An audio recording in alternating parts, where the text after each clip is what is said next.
what's going on YouTube? This is Garrett DJ Deuce. I got a special video for you guys this week. In this video, I'm going to be covering some of my arcade cabinets and retail kiosks. In total, I have 12, and out of the 12, I'm only going to cover 10, and I'll tell you why. One of the kiosks is a Rock Band kiosk that has like the drums, the microphone, the two guitars on the side. It doesn't have the Xbox system in there, so I'm not able to turn that on and show you guys what that's all about. So as soon as I get that, I'll cover that in a separate video. Other than that, let's get right into it. Alright, so the first arcade cabinet we're going to cover is this arcade style 2-screen Playchoice-10. It also comes with a gun holster. So the story behind this cabinet is, this was acquired through a trade with a guy named David. So what happened was I had a punch-out arcade cabinet and I got pretty bored of it. I mean, it was really awesome to have because I played that game, constantly in this arcade called the Launchpad. It was in Daly City, California, in a shopping mall called Serramonte. And so I was always on that game, dumping quarter after quarter into it. However, when I acquired it through this collector, I played it for a good month, and then I got really bored of it, because you can only play Punch-Out so many times before you get bored of it. So a friend of mine named David expressed interest in it, and it took me a while to pull the trigger on trading. I did want a Playchoice-10, and he offered me his best one. He also has a single-screen Playchoice-10, but he said, hey, I'll give you my best Playchoice-10 for your Punch-Out. And my Punch-Out arcade cabinet was in really good shape. So we did the trade. He came over here. We did the trade, and I'm very, very happy because I get a lot more usage out of this Playchoice-10 than I did with the Punch-Out cabinet. So he gave me 10 good games, and it's Baseball, Gauntlet, Hogan's Alley, Super Mario Bros., TMNT, Mike Tyson's Punch-Out, Trojan, Rygar, Metroid, and Double Dragon. So he also gave me some chips that could be converted to other games. So he gave me, like, I think 3 sets of chips and then the corresponding modules that you can pop in there to make them different games. So I think I got like 13 total games for this. The side of it's pretty cool. It's got the side artwork. It's got a little bit of bubbles in there, but it's fine. I don't care. This is an awesome cabinet, and the quarters still work. He's got the keys. It's set for free play right now. He also included that holster for Hogan's Alley. So what I'll do is I'll just select a game. Let's go with, I guess, Metroid.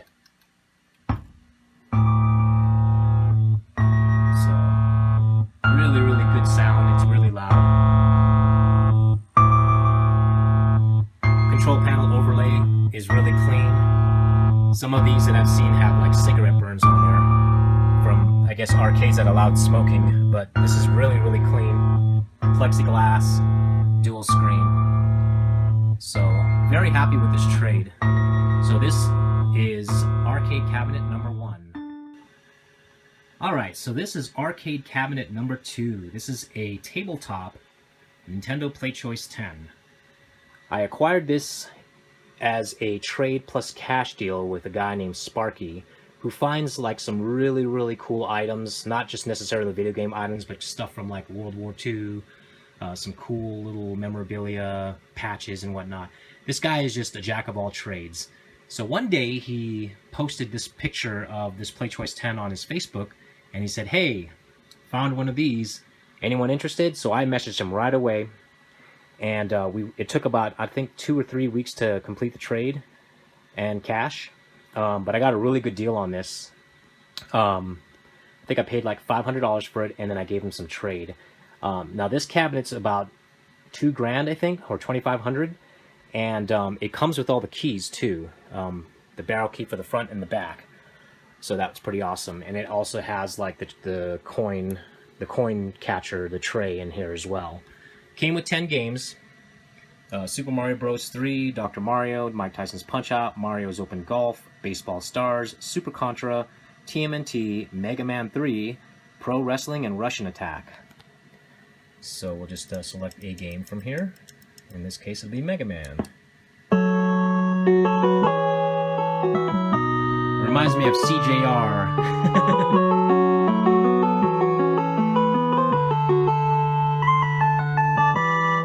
But sound is pretty loud on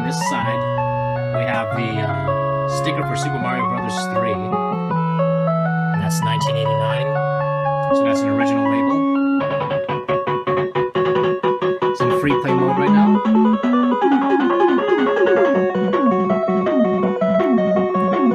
But awesome condition. I'll just reset these.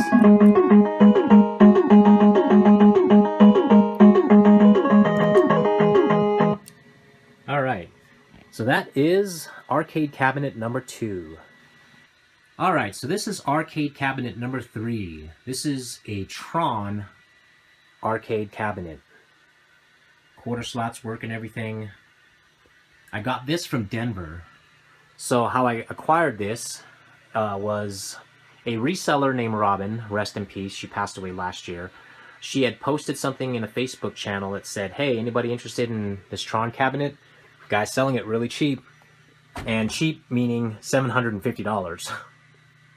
So the sides are a little scratched up from it being moved so many times. But anyways, back to the story. So what happened was I texted him and said, hey, I'm really interested in your Tron arcade cabinet, but money's tight. So here's what I can offer. I can offer you $420. So he said, okay, I'll see. I got some hits. And I'll let you know later on. I told him I was going to be in Denver later on for work, and if I can take a look at it, that'd be greatly appreciated. So the day went on. I did some work down there, and then I got off, and then I texted him saying, hey, is it still cool for me to stop by? And he said, sure. And I said, I'm just letting you know that I can only offer $420. And he said, you know what, that's fine. So I went to the bank, pulled out the money, and met up with him. Fired it up, put some quarters in. Actually, we did a free play in there. And started playing this game, and he was really surprised at how good I was at this game, because I played this game a lot. I used to cut school or go to this laundromat during my lunch break to play Tron, because I loved the movie, and of course I loved this game. So I've been looking for this forever, and then when that popped up, and to get it like for $420 was incredible. So thank you again, Robin. Again, rest in peace. We miss you. She owned a retail store in the Mile High Flea Market, and I used to buy a lot of stuff from her. So I'm going to pop some credits in there. So it has the key and everything. Coin slot lights up, which is pretty cool. And again, this is really loud. So I'm just gonna go through this really quick because I don't want to take too much time. This is easy.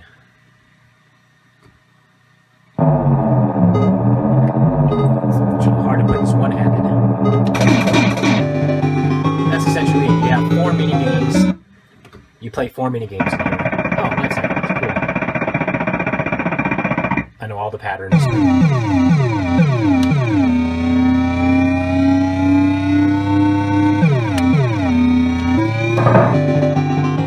So that is Tron, my 3rd arcade cabinet.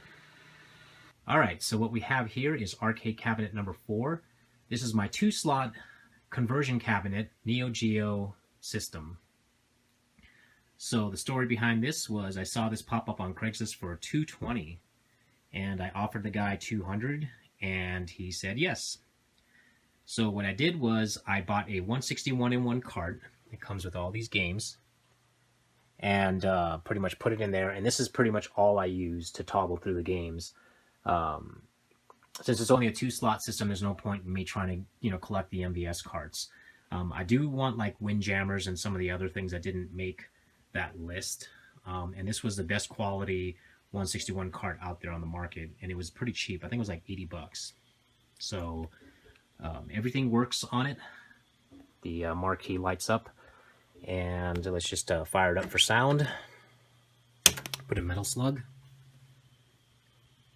It's awesome having this 161-in-1 because it gives you a variety of games to play. A lot of the kids and kids' friends that come over, they gravitate towards this because there's a variety of games. So very fun arcade system to play. Go to the sound. It's pretty loud. Metal slug. Anyways, so this is arcade cabinet number 4. I said I wasn't going to cover this because it had issues, but I somewhat got it going. What I did was I loaded up a vertical scrolling shmup on here. You can't really tell. You can kind of tell. That kind of bleeds at the top. So essentially, every time I reboot this machine, I have to pull it out, reach to the back, and adjust the adapter to make sure that the horizontal and vertical aspect ratios are on point. It's just a pain in the ass to do every single time I have to turn on the machine. So if anybody has a solution for that issue, please let me know. Whether I need a different adapter or if they have one that they can recommend that goes from VGA to S-Video, I'd appreciate it. Anyways, the story behind this arcade cabinet.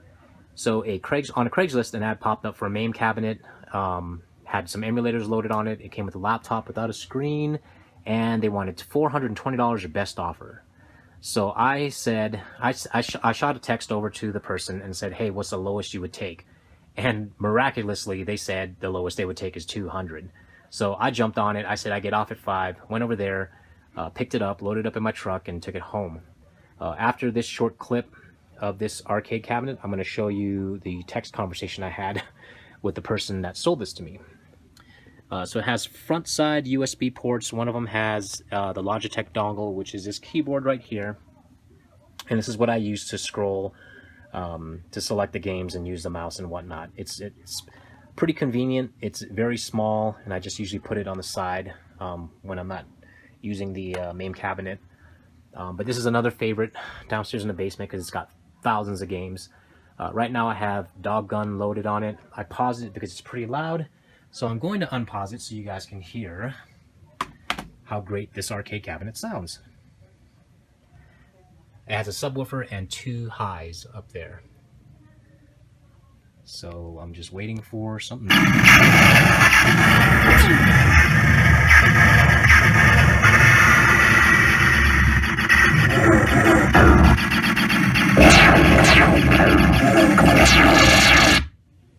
So it's really, really, really loud. Alright, so what we have here is retail kiosk number 1. This is the Nintendo Wii kiosk. The backstory behind this is I saw an ad pop up on Craigslist for this. It was in Denver, so I ended up contacting him, and it took about a week to finalize the deal, and it involved trades and cash. So it came with the original TV and the original Wii and Mario Party 9.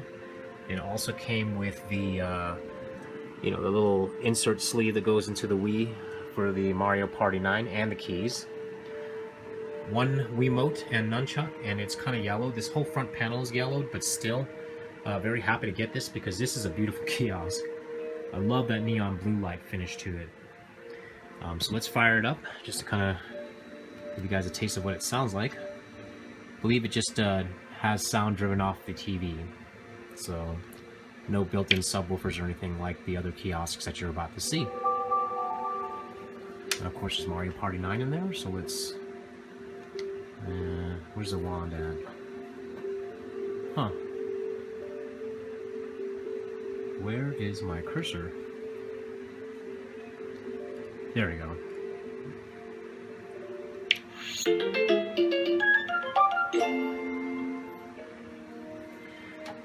So this is one of the kiosks that were on my hit list. I wanted a Wii kiosk. I wanted the Dreamcast kiosk, which I'm still looking for. There's a couple other kiosks that I actually found that I was wanting. So I don't think I have enough room for any more. So anyways, this is kiosk number 1. Alright, so what we have here is retail kiosk number 2. This is a Nintendo GameCube kiosk. So an ad popped up on Craigslist in Denver, and it said, wanting to get gifts for Christmas, so selling my Nintendo GameCube kiosk. So I contacted the woman and said, hey, how much are you asking? She said, make an offer. So I made an offer of $200, and she took it. I consulted with a friend who's an expert on these kiosks, and he said I got a pretty good deal. So what I did was I contacted the woman and said, hey, since you gave me such a great deal on this kiosk and you're willing to hold it for me, for a few days, would you feel okay with me picking out like 5, having you pick out 5 games, 5 DS games for your daughter for Christmas? So I sent her a picture of some games that I had, and she picked out 5, and I brought those with me when I picked up this kiosk, and she said that her daughter would be very excited once she opens, those gifts up. So I'm glad I was able to make somebody's Christmas a little special, and that was just my way of saying thank you for working with me on the price and holding it. So it came originally with a black GameCube, but I put mine in there, which is a custom skinned indigo one with a Zelda skin, because I love Zelda. There's Cubivore in there right now. So this thing's pretty loud. It's all based off of the TV as far as the sound, but it's pretty loud.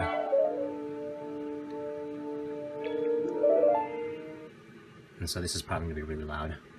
But anyways, it came with the GameCube, a bunch of games, a bunch of good games, which I ended up selling to kind of, you know, eat away at the cost that I paid for this.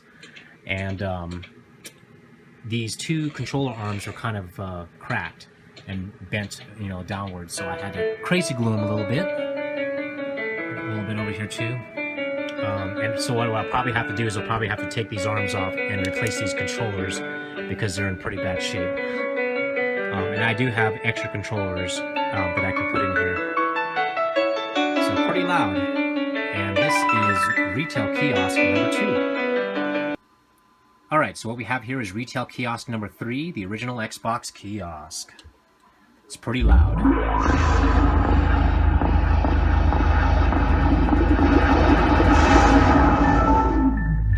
Alright, so the backstory behind this kiosk is I got this from a pawn shop for $150.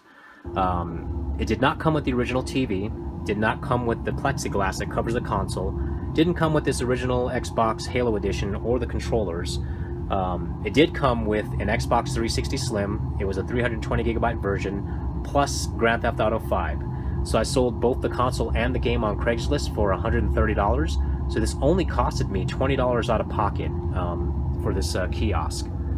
So what I did was I got a flat screen TV and kind of put it in there, and hooked up an original, the Halo Xbox edition, as well as the Halo branded controllers. They're a little dusty, and then that's the box for it. This thing is pretty loud. It's got 2 highs up there, and it's got a subwoofer kind of behind the system itself. It's really, really loud. So I'm gonna pop in Call of Cthulhu in there, which is an awesome, obscure Xbox title. So let's just wait for this to fire up. There we go. It's very loud, but very happy to get this for only 20 bucks after I sold the Xbox 360 Slim and the Grand Theft Auto 5 game. It came with 2 controllers too, so I pretty much just sold everything. So looking down below, there's a subwoofer right there.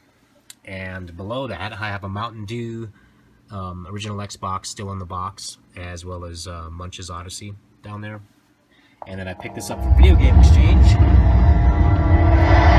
And that sort of complements the base of the kiosk.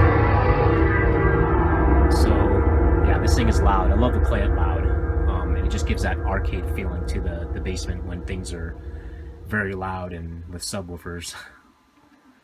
So anyways, this is Retail Kiosk number 3. Alright, so what we have here is Retail Kiosk number 4. This is a Sega Saturn kiosk. So the backstory behind this kiosk is I was randomly searching Craigslist on Thursday night to look for yard sales to go to over the weekend.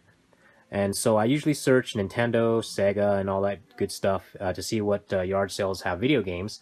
And I saw one pop up in Broomfield, which is like an hour and a half away from me, that said Sega Entertainment System and more. So I looked at his ad, and he had a picture of this just sitting outside. No TV, no console, nothing, just the, just the kiosk itself. And he said, best offer. So I texted him and said, hey, what's the lowest that you would take on this kiosk? And he said $100. I was pretty floored when I heard that. So I was definitely interested. And then I asked him if he had any more video game stuff. And he said, yeah, I'm selling the Dreamcast that I put in here, because he had a Dreamcast system in here instead of the Saturn, and he would play his Dreamcast games using the Sega Saturn kiosk. So it was a Dreamcast and about 13 or 14 games, and I bought it for $50. Had some pretty decent titles in there. He also had a Virtual Boy in the box and 3 in the box games that he sold to me for $90. So I spent some money with him. So when I met up with him on Saturday, he held the kiosk for me. I met up with him on Saturday, and you know, we did the deal, and I loaded up everything in my car, and actually ended up buying some things from his yard sale as well. Yeah, I guess he was moving for college or something, or I'm not sure what his story was. I'm thinking he was moving. So what I did was, as soon as I got home, I cleaned the kiosk. I spent another $5 to get a TV because it didn't come with a TV. I found one at a yard sale with the remote for $5. So I also popped in this extra. I had a spare Sega Saturn, so I just popped that in there, hooked everything up, and got her up and running. So let's fire it up. Sound is pretty decent. It's got 2 highs up there and a subwoofer somewhere inside. So there's the bootleg sampler, I think, in here. Just kind of demo it.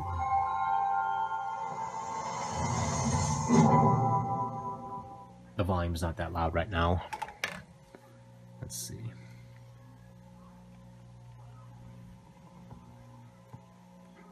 We got the volume going through in a speaker jack.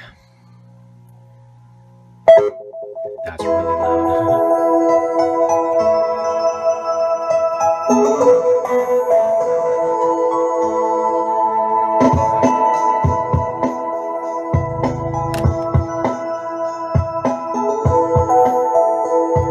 This is retail kiosk number 4, Sega Saturn kiosk. Alright, so what we have here are retail kiosks number 5 and 6. So the 5th retail kiosk in my collection is a PlayStation 2 kiosk. And I picked this up off of Craigslist for $140. It didn't come with the iToy. I had to buy that. I actually found that at the flea market for like $1 after I found this kiosk, so that was pretty cool. And I think it's the official one because it goes, yeah, I mean, it goes right on top of that plexiglass. So that was pure coincidence on how I found that after I found this kiosk. Right now there is Rule of Rose in here, but it did come with God of War demoing in here. I just pulled it out. Let me just step back a little bit. Got some interference. But it did come with the PS2 FAT, the keys for the back, and 2 controllers. One of them's not in not so good shape. I still have to take these arms out and replace both controllers because I have cleaner ones, and I probably want to put silver ones in there. So this is retail kiosk number 5, and then number 6 is this PS3 kiosk. Not much backstory to this one. Essentially, what happened was I found a pair of vintage 90s Nintendo glass cases, and that said World of Nintendo. Well, it didn't say World of Nintendo, it's missing the marquee, but they were for the World of Nintendo retail display cabinets. So I picked a pair of those up, put one in my Nintendo room, and I held one for a guy that lives in Kansas who, you know, is a pretty good friend of mine. So he found this out there for $250. So I told him, if you buy that kiosk, we'll do a trade for, you know, one of the glass cabinets. I'm pretty sure that the glass cabinets that I had was worth a lot more than this kiosk, but I didn't pay too much for those 2 glass cabinets, so I was definitely willing to pass the savings on to my friend in Kansas. Plus, he drove all the way down there to Colorado to pick up his case and drop this off for me, so that was way cool. This is actually just a PlayStation 3 in demonstration mode. So you have a dummy PS3 here. It's not an actual PS3, it's all gutted. It's just a shell. But inside the kiosk is where you have the actual system. Let me just reach over here. There's the actual system. Sorry, the lights are kind of making everything look washed out.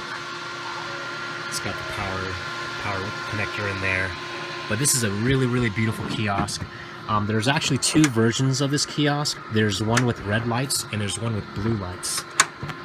So maybe one day I'll run into the one that has blue lights. But you can't play any games on here, you can't play any Blu-rays. It's essentially just a PS3 in demo mode as it was in the stores.